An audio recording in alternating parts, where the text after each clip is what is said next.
Yarım saat oturmuşam restoranda. Güya ki bunun kollegası. Ne qarasın sen de? Görək də qoy velosiped oldu buraya.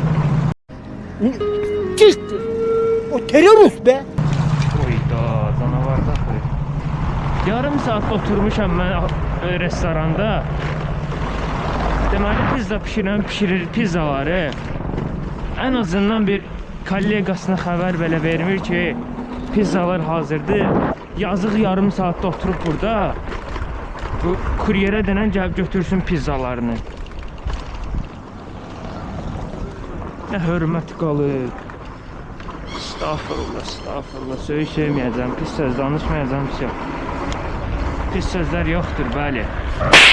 Yalnız əyləncəli, gözəl videolar.